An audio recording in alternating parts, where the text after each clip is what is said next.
Today we are going to be discussing about the world wars. In previous video, we already discussed internal causes for the world wars. Internal causes for the world wars. Now let us discussing about the long-term causes for the world wars. Long-term causes for the world wars. So the build-up for World War I started in the 19th century. So ఆ world war 1 కి సంబంధించినటువంటి process అంతా కూడా ఎప్పుడు start అయిందండి? 19th century nothing but 1800 నుంచే start అయింది అన్నమాట. సో అందులో మనం మెయిన్గా చెప్పుకునేటువంటి causes aggressive nationalism, imperialism, secret alliances. So fourth one is militarism. First one aggressive nationalism nothing but జాతీయవాదం. ఎట్లాంటి జాతీయవాదం అనేది? దుహంకారమైనటువంటి జాతీయవాదం. నెక్స్ట్ ఇంపీరియలిజం అంటే సామ్రాజ్యాలు, కోలనైజేషన్ ఏదైతే ఉందో దాన్ని స్ప్రెడ్ చేసుకోవడం. నెక్స్ట్ సీక్రెట్ అలయన్సెస్, ఒకదానికి ఒకటి తెలియకుండా సీక్రెట్గా బయట అవ్వడం. ఫోర్త్ వన్ మిలిటరిజం అంటే నథింగ్ బట్ ఆర్మీ అన్నటువంటి దాన్ని పెంచుకోవడం. ఇప్పుడు ఒక్కొక్క కాజ్ని మనం డీటెయిల్గా డిస్కస్ చేద్దాం. First one aggressive nationalism. The ideology of nationalism is positive implies. The ideology of nationalism is positive implies. Nationalism అన్నటువంటి ఒక ఐడియా అన్నటువంటిది, నేషనలిజం అన్నటువంటిది ఒక పాజిటివ్. ఇప్పుడు మనకు కూడా నేషనలిజం అన్నటువంటిది ఉంటుంది. మన యొక్క ఇండియా పైన మనకు ఉన్నటువంటి అభిమానం అలాంటిది. ఓకేనా? So it was the foundation of modern nation states. They force behind the unification of Germany and Italy. So ఈ నేషనలిజం అన్నటువంటి ఒక మెయిన్ ఐడియాతో కొన్ని కంట్రీస్ అన్నటువంటివి స్టార్ట్ అయినాయి అప్పుడప్పుడే. ఏంటివి? Germany, Italy. ఇప్పుడు మనం 1870 వరకు జర్మనీ అన్నటువంటి కంట్రీ లేదు. ఎప్పుడైతే బిస్మార్క్ అన్నటువంటి పర్సన్ జర్మనీ హిస్టరీలోకి వచ్చాడో ఆ ఉన్నటువంటి ఆ 300 ఎంపైర్స్ అంతా కలిపి ఏం చేశాడండి? జర్మనీ అన్నటువంటి ఒక కంట్రీగా ఫామ్ చేశాడు 1870. ఓకే, సో మరి ఈ నేషనలిజం అన్నటువంటి కాన్సెప్ట్తోనే జర్మనీ అన్నటువంటిది స్టార్ట్ అయింది. This nationalism ideology could also be used to create pride in one self and hearted against neighbours. So ఈ నేషనలిజం అన్నటువంటిది ఆ కంట్రీ వరకు ఉంటే బాగుంటుందండి. ఇప్పుడు పాకిస్తాన్ కంట్రీ దగ్గరికి వెళ్ళేసి సో ఇండియా అంటే గొప్ప, ఓకేనా, మేము ఇండియన్స్ అంటే వాళ్ళకి కోపం వస్తుంది కదా, అలా. సో ఈ నేషనలిజం అన్నటువంటిది ఆ కంట్రీ వరకు అయితే పాజిటివ్ రెస్పాన్స్ వస్తుంది. అదే వేరే కంట్రీ దగ్గరికి వెళ్తే మనకి నెగిటివ్ రెస్పాన్స్ అన్నటువంటిది వస్తుంది. సో దీంతో ఈ అగ్రెసివ్ నేషనలిజం అన్నటువంటిది ఒక కంట్రీకి ఏమో బాగుంది, పక్కన ఉన్నటువంటి నైబరింగ్ కంట్రీస్ అంతా కూడా ఇది హర్ట్ అయ్యేలాగా ఉంది, అంటే వాళ్ళకు బాధ కలిగించేటువంటి అంశం. This hatred was slowly build up in 19th century between the states of Europe. 19th centuryలో యూరప్లో ఉన్నటువంటి అన్ని స్టేట్స్లో ఈ నేషనలిజంకి సంబంధించినటువంటి హర్ట్ అయ్యేటువంటి ప్రాసెస్ స్టార్ట్ అయింది. దేని గురించి? Germany and Italy. So Italian fascism, ఇటలీలో ఉన్నటువంటి ఫ్యాసిజం అండ్ జర్మనీలో ఉన్నటువంటి జర్మనీ నాజిజం. ఇవి రెండు నేషనలిజానికి సంబంధించినటువంటి words, fascism and Nazism. So ఇవి రెండు దేనికి సంబంధించింది? అగ్రెసివ్ నేషనలిజం అన్నటువంటి కాన్సెప్ట్కి సంబంధించినటువంటి వర్డ్స్. ఓకేనా? So fascist played up the spirit of aggressive nationalism and try to build images of victorious Germany and ruling over the world and mobilize the German against the nation of Europe. యూరప్లో ఉన్నటువంటి అన్ని countries దగ్గరికి వెళ్ళేసి ఈ fascism and Nazism అన్నటువంటి aggressive nationalist ఏం చేశారంటే, so వరల్డ్లో ఉన్నటువంటి అన్ని నేషన్స్ అన్నీ కూడా జర్మనీ విన్ అవుతుంది. ఓకేనా? సో జర్మనీ అప్పటి వరకు విన్ అయినటువంటి విక్టోరియస్ ఎవరైతే గెలుపొందినారో ఆ రాజుల యొక్క ఇమేజెస్ ఏం చేశారంటే యూరోప్లో ఉన్నటువంటి కాంటినెంట్ అంతా అంటించారు అన్నమాట. వాళ్ళందరినీ మొబిలైజ్ చేశారు. సో మీరంతా కూడా జర్మనీ దగ్గరికి రండి, జర్మనీ దగ్గరికి వస్తేనే మీకు సపోర్ట్గా ఉంటుంది అని చెప్పేసి మొబిలైజేషన్ అన్నటువంటిది స్టార్ట్ చేశారు. ఎవరైతే ఈ అగ్రెసివ్ నేషనలిజం ఉన్నటువంటి వాళ్ళు ఉన్నారో వాళ్ళంతా కూడా ఇలాంటి క్యాన్వాస్ అన్నటువంటి స్టార్ట్ చేశారు. దీంతో మరి యూరోప్లో ఉన్నటువంటి రిమైనింగ్ కంట్రీస్ ఒప్పుకుంటాయా? యూరోప్లోనే ఫ్రాన్స్ ఉంది, యూరోప్లోనే బ్రిటన్ ఉంది. మరి ఈ కంట్రీస్ దీన్ని యాక్సెప్ట్ చేయలేదు. ఇది వాళ్ళకు ఉన్నటువంటి ఒక లాంగ్ టర్మ్ కాజ్లో ఫస్ట్ వన్. ఇటలీలో ఉన్నటువంటి ఇది 1923లో స్టార్ట్ అవుతుందండి. ఇటలీలో ఫ్యాసిజం అన్నటువంటి నేషనలిజం, సో జర్మనీలో నాసిజం అన్నటువంటి ఈ రెండు aggressive nationalisms world war 1 and world war 2 చెప్పుకున్నటువంటి long term causes. Next imperialism. Imperialism nothing but colonized countries spread to colonized countries. ఓకేనా? సో పక్కన ఉన్నటువంటి ఏవైతే కాంటినెంట్స్ కంట్రీస్ ఉన్నాయో వాటిలోకి వెళ్ళడం. So industrial capitalism, industrial capital developed in the European countries like Britain, Germany and USA. First industrial capitalism అన్నటువంటి start అయింది ఎక్కడంటే బ్రిటన్లో.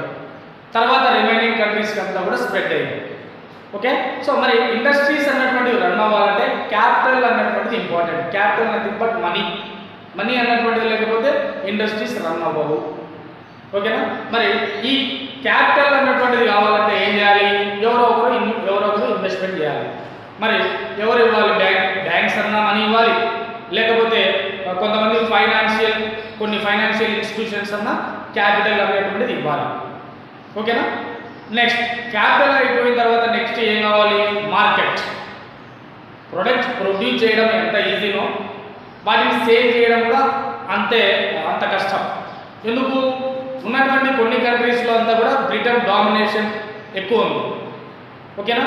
సో మరి జర్మనీ, ఇటలీ ఇటువంటి కంట్రీస్లో అప్పుడప్పుడే స్టార్ట్ అవుతున్నాయి. జర్మనీ, ఇటలీ, జపాన్ అనే కంట్రీస్ అప్పుడప్పుడే న్యూ కంట్రీస్గా ఫామ్ అయ్యేసి ఇండస్ట్రీస్ అన్నటువంటివి స్టార్ట్ చేసుకునేసి, ఓకేనా, అప్పుడప్పుడే డెవలప్డ్ కంట్రీస్గా ఎదగడానికి ట్రై చేస్తున్నాయి. ఓకే, సో మరి ఇక్కడ ఈ కంట్రీస్కి ఇన్వెస్ట్మెంట్ అన్నటువంటిది కావాలి.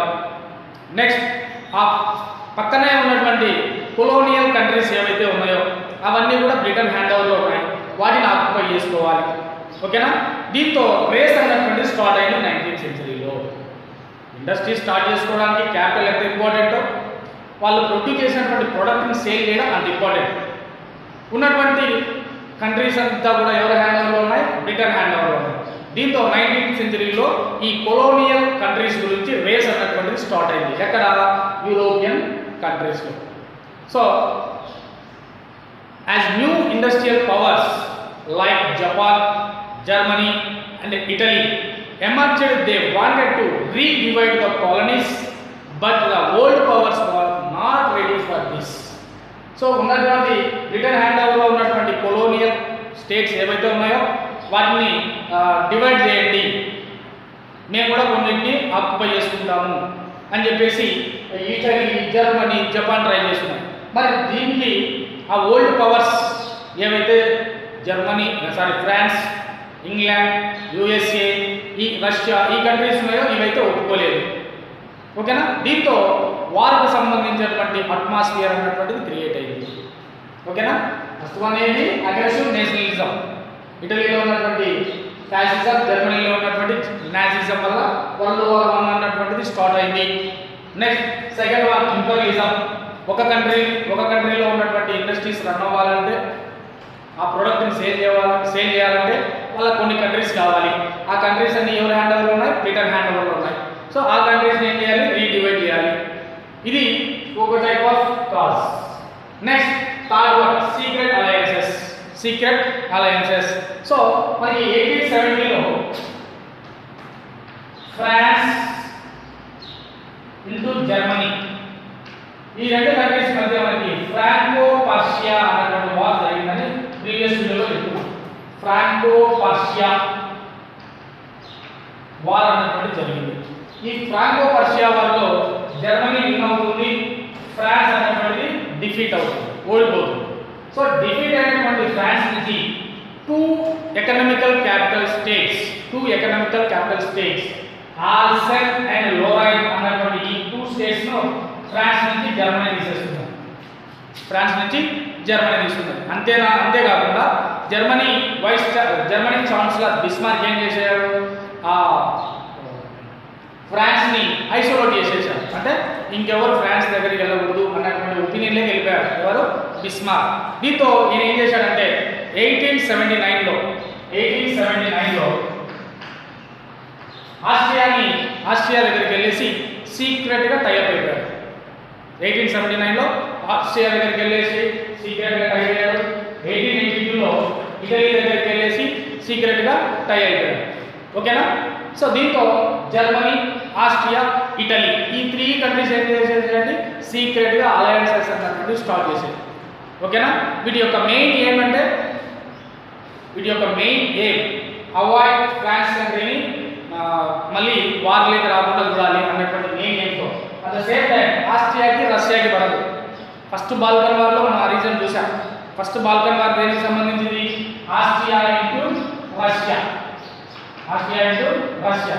రష్యా నుంచి ఆస్ట్రియాని సేవ్ చేసేదాని కోసం 1879లో బిస్మార్క్ ఏం చేస్తాడంటే జర్మనీలో జాయిన్ చేస్తాడు.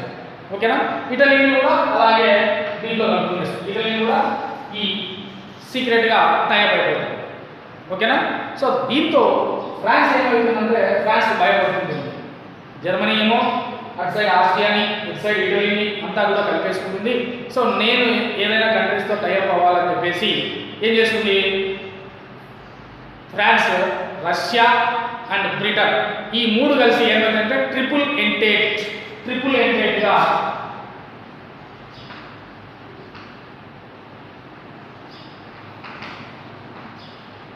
1907లో ఫామ్ అవుతుంది. ఒక సైడ్ ఏమో జర్మనీ, ఇటలీ అండ్ ఆస్ట్రియా, ఇంకో సైడ్ ఏమో ఇంగ్లాండ్, ఫ్రాన్స్, రష్యా. చూడండి సీక్రెట్గా టైఅప్ అయిపోయినారు. ఓకే? సో దీంతో యూరోపియన్ కంట్రీస్లో ఉన్నటువంటి కంట్రీస్ ఒకదానికొకటి జెలస్ ఏర్పడింది, అసూయ ఏర్పడింది. ఓకేనా? అసలు ఈ మెయిన్ గ్రూప్స్గా సీక్రెట్ అలయన్సెస్ ఫామ్ అవడానికి గల మెయిన్ రీజన్ ఏంటి? ఒక కంట్రీకి ఇంకో కంట్రీ సపోర్ట్ ఉంది కాబట్టి వేరే కంట్రీ ఎవరు కూడా అటాక్ చేయాలన్నటువంటిది మెయిన్ రీజన్. కానీ దీంతో ఎప్పుడైతే ఇలా గ్రూప్స్గా ఫామ్ అయ్యాయో యూరోప్ కాంటినెంట్ అంతా కూడా వార్కి సంబంధించినటువంటి అట్మాస్ఫియర్ అన్నటువంటిది స్టార్ట్ అయింది. పబ్లిక్లో ఫియర్ అన్నటువంటి స్టార్ట్ అయింది. ఎప్పుడు ఏ కంట్రీ మీద అటాక్ చేస్తుందో తెలియదు, అటువంటి భయం అన్నటువంటిది స్టార్ట్ అయింది. ఇది మనకి సీక్రెట్ అలయన్సెస్లో 1879లో ఫస్ట్ మన బిస్మార్క్ ఏం చేశారంటే ఆస్ట్రియాని జాయిన్ చేస్తున్నారు వాళ్ళ గ్రూప్. ఎందుకు? రష్యా నుంచి వీళ్ళకు కొంచెం సేఫ్ సైడ్ చేసేదాని కోసం. నెక్స్ట్ 1882లో ఇటలీని జాయిన్ చేస్తున్నారు. దీంతో 1907లో ట్రిపుల్ ఎంటేట్గా ఇంగ్లాండ్, ఫ్రాన్స్, రష్యా అన్నటువంటివి స్టార్ట్ అయ్యాయి. ఇది one type of reason for world war 1. ఓకేనా? Next last one, militarism. Military nothing but army. Military is the belief that military might is the best way to ensure security and war is good way to solve problem. So ఉన్నటువంటి problems అన్నిటిని solve చేయాలంటే war అన్నటువంటిదే main ప్రాబ్లమ్ని solve చేసేది. మరి war అన్నటువంటిది కావాలంటే military అన్నటువంటి దాన్ని పెంచుకోవాలి. ఆ మిలిటరీ అన్నటువంటిది సెక్యూరిటీగా ఉంటుంది. ఈ ప్రాబ్లమ్స్ అన్ని సాల్వ్ కావాలంటే మిలిటరీనే మెయిన్ అన్నటువంటి కాన్సెప్ట్లే వెళ్ళారు. దీంతో మన వాళ్ళు ఏం చేశారు? ఎప్పుడు లేనటువంటి ఇన్వెస్ట్మెంట్ అంతా కూడా మిలిటరీ పైన స్పెండ్ చేస్తూ వచ్చారు. 1882-1914 so military expenditure of 6 powers Germany, Britain, England, France and also Austria ఈ కంట్రీస్లో మిలిటరీ మీద పెట్టేటువంటి ఇన్వెస్ట్మెంట్ ఏదైతే ఉందో అది 300% ఇంక్రీజ్ అయిందన్నమాట. 300% ఇంక్రీజ్ అయింది. అంతకుముందు 132 మిలియన్స్ మాత్రమే స్పెండ్ చేసేవారు, ఇన్వెస్ట్మెంట్ పెట్టేవారు మిలిటరీ మీద. ఆ ఇన్వెస్ట్మెంట్ కాస్త ఇప్పుడు ఎంత పెరిగిందంటే 397 మిలియన్స్కి ఇంక్రీజ్ అయింది. చూడండి మిలిటరీ మీద ఇన్వెస్ట్మెంట్ అన్నటువంటిది ఎక్కువ పెడుతూ వచ్చారు. Massive standing armies and also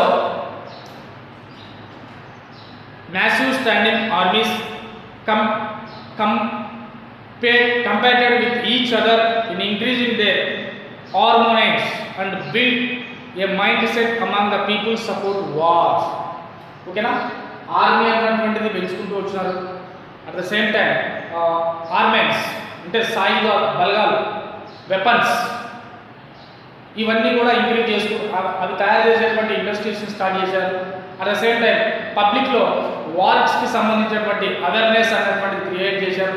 మనం వేరే కంట్రీస్తో వార్స్కి వెళ్తున్నాం, మీరు కూడా రెడీగా ఉండండి అన్నటువంటి అవేర్నెస్ క్రియేట్ చేయడం స్టార్ట్ అయింది. ఇవి మనకి వరల్డ్ వార్ వరకు సంబంధించినటువంటి long term causes. First one is aggressive nationalism, second one is imperialism, third one is secret alliances, fourth one is militarism. మరి సెకండ్ వరల్డ్ వార్కి సంబంధించినటువంటి కాజెస్ ఏమైనా ఉన్నాయా? సో మనం ప్రీవియస్ వీడియోలో డిస్కస్ చేశాం. బట్ ఇక్కడ ఏంటంటే లాంగ్ టర్మ్ రీజన్స్, ఓకేనా. సో ఇవి ఫస్ట్ వరల్డ్ వార్ 1కి సంబంధించినటువంటి long term causes. Archduke Ferdinand murder immediate cause అయితే ఇవి లాంగ్ టర్మ్ కాజెస్, ఓకేనా. సో వాళ్ళ ఇంటర్నల్ కాజెస్ అనేటువంటివి కూడా మీకు ఆల్రెడీ చెప్పాను, ఓకేనా. Next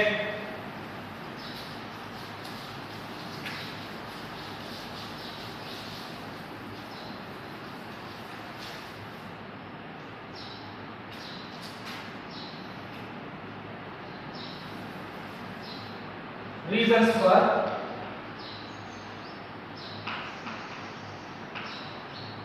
World War II.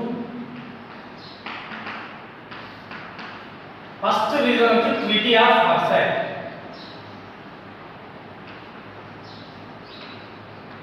Treaty of Versailles.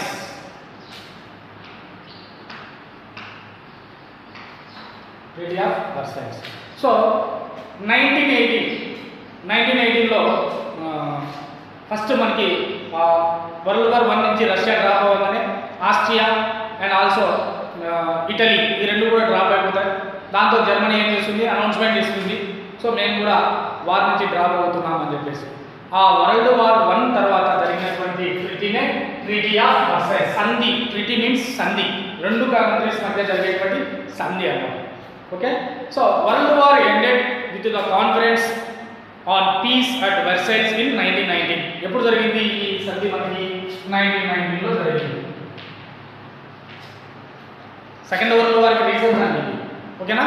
So this was the biggest conference as it was attended by 32 national delegates and they covered 3/4 of population of the world.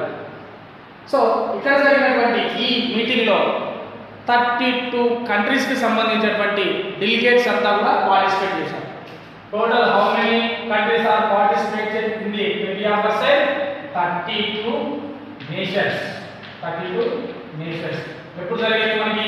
1919, ఓకేనా. ఎంతమంది ఎన్ని countries participate చేశాయి? 32 nations. Total ఉన్నటువంటి పాపులేషన్లో 3/4 అంతా కూడా ఈ 32 నేషన్స్లోనే ఉన్నారు, ఓకేనా. So the 5 big powers USA, UK, France, Italy, Japan participate in this conference. Biggest powers ఏంటంటే UK, USA, France, Japan and Britain. First world వార్లో మనకి విన్ అయినటువంటి ఏంటంటే Britain, France, okay, USA.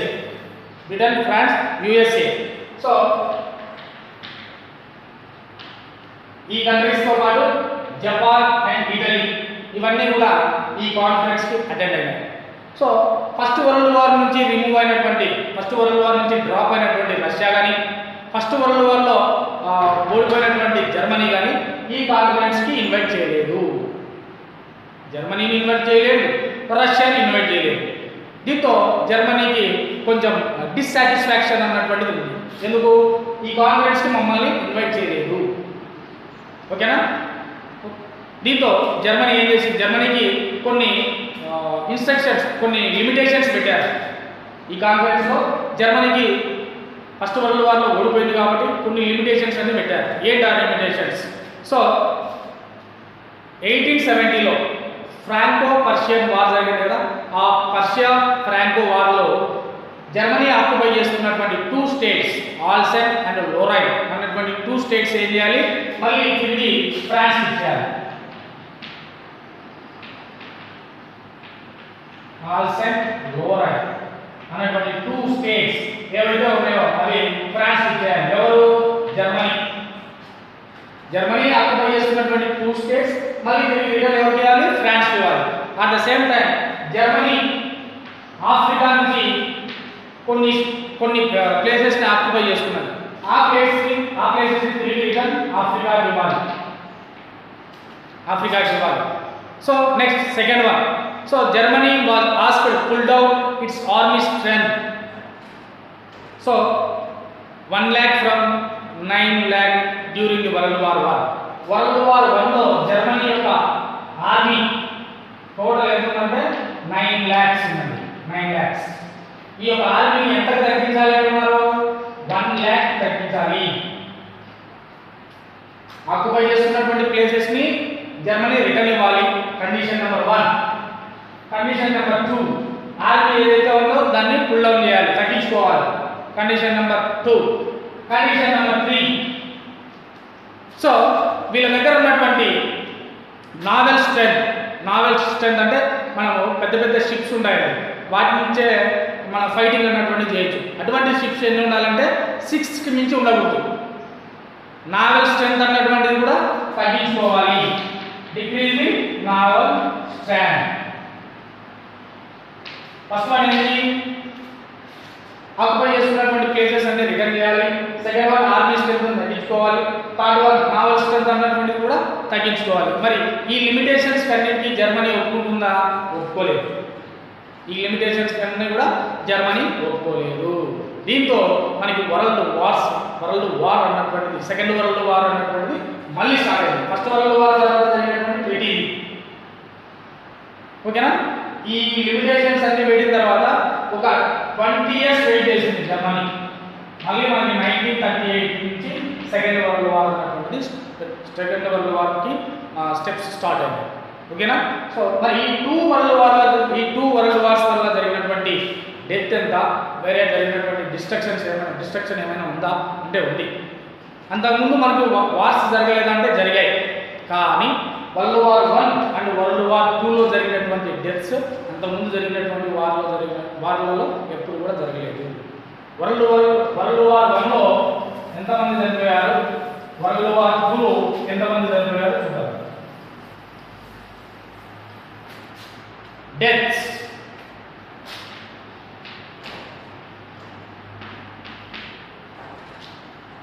The two world wars were different from other wars that the world has seen till then. The death and destruction caused by them was unprecedented. ఈ two world wars లో జరిగినటువంటి deaths ఇంతకుముందు జరిగినటువంటి వార్లో ఎప్పుడు మనం చూడలేదండి. ఓకేనా? ముందు జరిగినటువంటి వార్స్కి world war 1 and world war 2కి టోటల్ డిఫరెన్స్. ఓకేనా?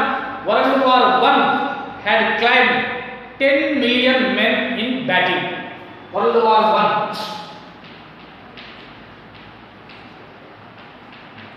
World War 1 ఎంతమంది చనిపోయారంటే 10 millions.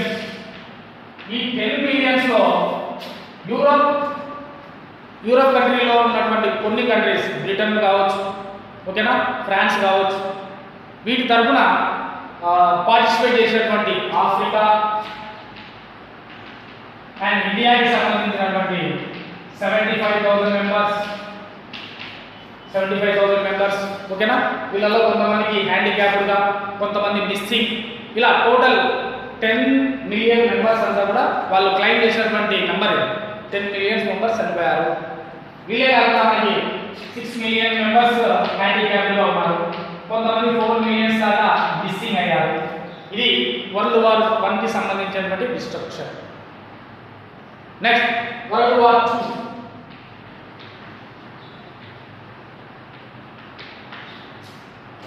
So world war 2, the consequences of World War 2 were even more terrible. It resulted in about 20 to 25 million military casualties and death approximately 40 to 52 million civilians. So World War II లో total army militants army persons ఎంతమంది చనిపోయారంటే 20 to 22 millions.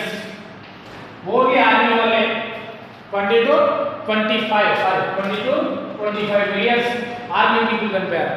మామూలు public ఎంతమంది చనిపోయారంటే 40 to 52 millions. 40 to 52 millions. ఓకేనా? So Holocaust అన్నటువంటి place మనకి జపాన్లో కనిపిస్తుందండి. జపాన్లో హోలోకాస్ట్ మీద యుఎస్ఏ అటాక్ చేసింది. అక్కడ ఉన్నటువంటి హిరోషిమా అండ్ నాగసాకి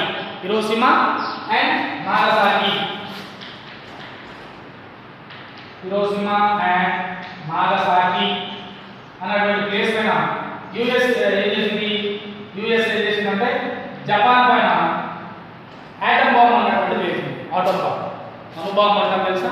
అణుబాంబ్ అన్నటువంటిది వేసింది. ఇమ్మీడియట్గా 1,50,000 to 2,50,000 వరకు ఇమ్మీడియట్గా చనిపోయారు అణుబాంబు వేయడం వల్ల.